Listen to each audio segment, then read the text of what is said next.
मेरा नाम झोंकुमल मखमल प्यारेलाल है। बेइलाज का ऐसा इलाज करते हो कि वो लाइलाज हो जाता है। विजय भैया तो शादी करके हनीमून मना के आ भी गए और आज पार्टी भी दे दी। वर्मा से हाथ मिलाती और शर्मा को रुलाती है। मैं भिखारी नहीं हूँ, आपका मरीज हूँ। आपसे इंजेक्शन लगवाने के बाद इतना झूठ बोलना शुरू कर दिया कि आधा शहर मेरे पीछे डंडा लेके भाग रहा है।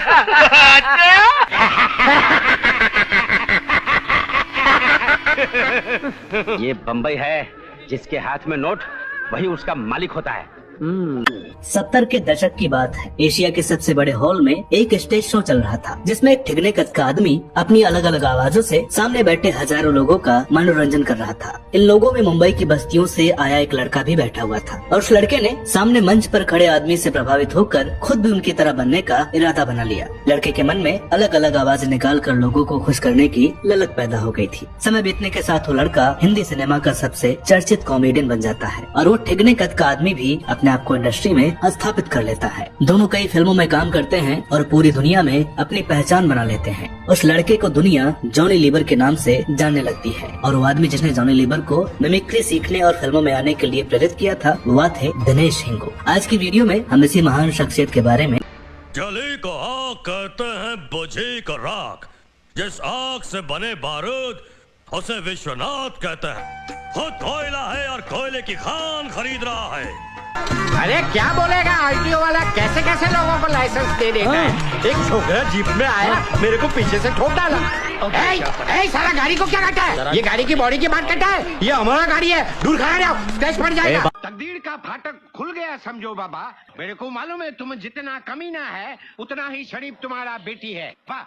बात बात पे दादागिरी करता है। हिंगू का जन्म 13 अप्रैल साल 1940 को गुजरात के बड़ौदा शहर में हुआ था। इनके परिवार के बारे में कुछ भी जानकारी नहीं मिल पाई है, तो हम सीधे वहाँ से शुरू करते हैं जहाँ से इन्होंने अपनी आदत को प्रोफेशन बनाने का सफर शुरू किया था। दिनेश हिंगू का पूरा नाम दिनेश हिंगोरानी था और जब स्कूल में अपनी पढ़ाई कर रहे थे तब से नाटकों में हिस्सा लेना भी शुरू कर दिया था। दिनेश जी शुरू से ही एक कॉमेडियन बनना चाहते थे। दिनेश जब कॉलेज पहुँचे तो वहाँ भी पढ़ाई से ज्यादा ध्यान नाटकों के मंचन पर ही लगा रहता और जब मंच पर सफलता मिलने लगी, लोगों की वाहवाहियां मिलने लगी, तो हिंगू जी ने फिल्मों में जाने का मन बना लिया। 60 के दशक के शुरुआती सालों में हिंगू जी अपने परिवार से भागकर मुंबई आ गए, क्योंकि इनका परिवार फिल्मों को टेढ़ी नजरों से देखता था। हिंगू जी के माता पिता आम लोगों की तरह अपने बेटे को कोई अच्छा टिकाऊ काम करते हुए देखना चाहते थे, लेकिन दिनेश हिंगू अपना समय पूरा करना चाहते थे। मुंबई आने के बाद हिंगू जी ने अपना संघर्ष शुरू किया और साथ अपनी कला को तराशने के लिए एक गुजराती थिएटर से भी जुड़ गए, जिसमें चंद्रवर्धन भट्ट जैसे लोग पहले से ही मौजूद थे। यहाँ दिनेश हिंगू के साथ संजीव कुमार भी थे और इन दोनों ने मिलकर कई नाटकों में आगे चलकर काम भी किया था, जिसकी शुरुआत न्याना पंते नाम के नाटक से हुई थी और उस नाटक में हीरो का किरदार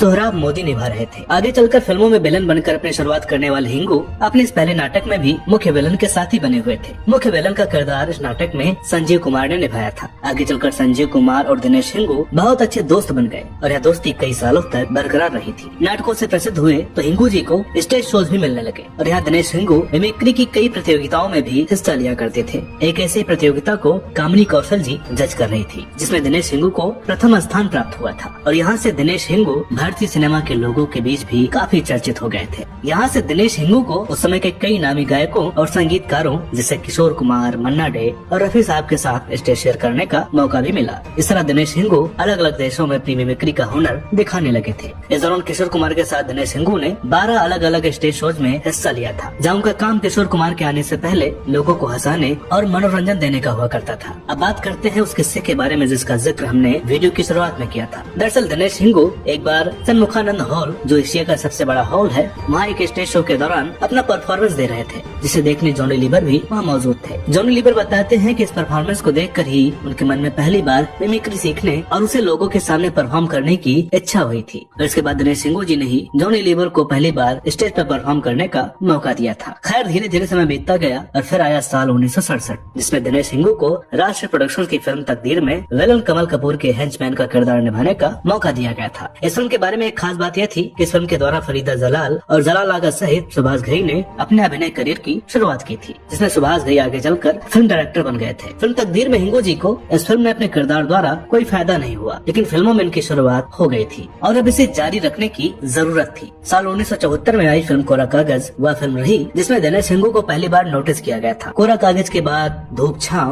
और विदाई सहित नसबंदी नाम से फिल्में रिलीज हुई और इन दोनों फिल्मों ने दिनेश हिंगू को भारतीय सिनेमा का एक जाना पहचाना चेहरा बना दिया था। यहाँ से दिनेश हिंगू लगभग हर दूसरी फिल्म में 5-10 मिनट के लिए ही सही लेकिन नजर आने लगे थे। फिर चाहे तुम्हारे लिए कि अनोखा राम के तौर पर हो या जज्बात, खानदान और तृष्णा में अपने मजेदार किरदारों के जरिए हो, हिंगू जी हर फिल्म के साथ अपनी पहचान को मूर्त रूप देने में लगे हुए थे। साल 1980 में फिरोज खान की फिल्म कुर्बानी रिलीज हुई, जिसमें दिनेश हिंगू पहली बार एक पारसी की भूमिका निभाते हुए नजर आए थे। यह एक ऐसी भूमिका रही जिसे हिंदी सिनेमा में आज भी दिनेश हिंगू से बेहतर शायद कोई नहीं निभा सकता। दिनेश हिंगू की पहचान का सबसे बड़ा भाग उन्हें पहली बार कैसे मिला, इसके पीछे भी एक किस्सा है। दरअसल कुर्बानी फिल्म से पहले भारतीय सिनेमा में पारसी का किरदार निभाने वाले सबसे चर्चित अभिनेता मुश्ताक मर्चेंट हुआ करते थे, लेकिन बहुत बार एक ही जैसा किरदार निभाते हुए वे थक गए थे और अब मुश्ताक मर्चेंट कुछ अलग करना चाहते थे, इसलिए उन्होंने कुर्बानी फिल्म में पारसी की भूमिका को मना कर दिया था। अब सवाल यह था कि पारसी की भूमिका निभाने के लिए किस अभिनेता को अप्रोच किया जाए, तो कुर्बानी फिल्म में काम कर रहे कादर खान ने फिरोज खान को दिनेश जी का नाम बताया, जिनसे कादर खान पहले कई बार स्टेज शोज के दौरान मिल चुके थे। कादर खान के कहने पर फिरोज खान ने दिनेश हिंगू का स्क्रीन टेस्ट लिया और इसके बाद उन्हें वह किरदार दे दिया गया। इसके बाद नमक हलाल, अबोध, लाखों की बात और उल्टा सीधा जैसी फिल्मों में भी दिनेश छोटे बड़े किरदारों में अपना हुनर दिखाते हुए नजर आए। फिर आया 90 का दशक, जिसमें राजेश खन्ना और अमिताभ बच्चन जैसे अभिनेताओं का करियर ढलान पर आ गया था, जिनके बारे में दिनेश हिंगू बताते हैं कि इन बड़े अभिनेताओं ने फिल्मों में कॉमेडियंस की भूमिका को ही खत्म कर दिया था। अपनी ज्यादातर फिल्मों में अभिनेता ही कॉमेडी करते नजर आते थे। ऐसे में जब इन बड़े अभिनेताओं का करियर सुस्त पड़ने लगा था, तो दिनेश हिंगू जैसे कई अभिनेता लोगों की नजरों में ज्यादा आने लगे थे। इस दौरान दिनेश हिंगू ने दिल, नरसिम्हा और साजन जैसी कई फिल्मों में काम किया था, लेकिन अभी तक वो एक ऐसा किरदार या ऐसा सीन इस अभिनेता के हिस्से नहीं आया था जिसके बारे में बात करते ही सबसे पहले दिनेश हिंगू का चेहरा लोगों की नजरों के सामने आ जाए। ऐसी फिल्म या ऐसा कोई सीन हर अभिनेता के भाग्य में होता है, तो दिनेश हिंगू को भी वह पहला मौका मिला जब अब्बास मस्तान ने फिल्म बाजीगर में दिनेश हिंगू को कास्ट कर लिया था। इस फिल्म के एक सीन में बिना चाय पत्ती की चाय पी रहे दिनेश हिंगू का जॉनी लीवर के साथ लगातार हंसने वाला सीन आपको याद ही होगा।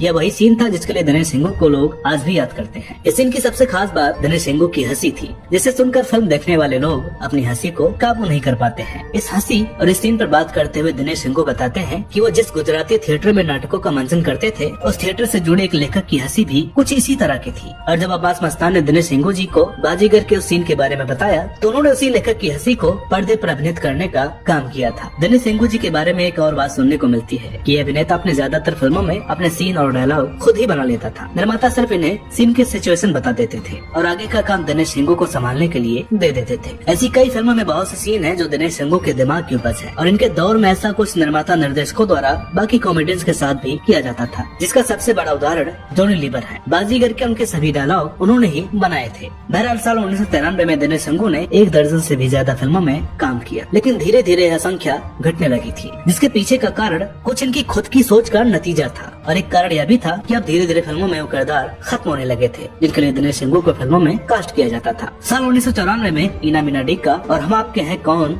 और फिर आगे साजन चले ससुराल, छोटे सरकार, दूल्हे राजा, बादशाह और हम साथ साथ है जैसी फिल्मों में भी दिनेश नजर आए। नई सदी में हेरा फेरी, नो एंट्री, फिर हेरा फेरी में इनके द्वारा निभाए गए किरदारों से दिनेश हिंगू जी को पहचाना जाता है। धीरे धीरे दिनेश हिंगू जी फिल्मी दुनिया से दूरी बनाने लगे थे। इनकी आखिरी फिल्म के रूप में बी केयरफुल का नाम लिया जाता है, जो साल 2011 में रिलीज हुई थी। अब दिनेश हिंगू जी की उम्र 81 साल हो गई है और ऐसे में अपने परिवार के साथ अपने घर पर आराम की जिंदगी बिता रहे हैं। हिंदी, बंगाली और भोजपुरी सहित भारत की कई अन्य भाषाओं में लगभग 300 से भी ज्यादा फिल्मों में काम करने वाले दिनेश हिंगू ने उषा हिंगू से विवाह किया था और उषा से इन्हें 2 बेटे हैं, जिनका नाम है जिग्नेश और राजीव। तो दोस्तों, उम्मीद करते हैं कि आज का यह वीडियो आपको पसंद आया होगा। वीडियो अगर अच्छी लगी हो तो प्लीज इसे लाइक करें, शेयर करें और चैनल पर नए हो तो प्लीज इसे सब्सक्राइब जरूर करें। तो मिलते अगले वीडियो में एक और नई कहानी के साथ, तब तक के लिए नमस्कार।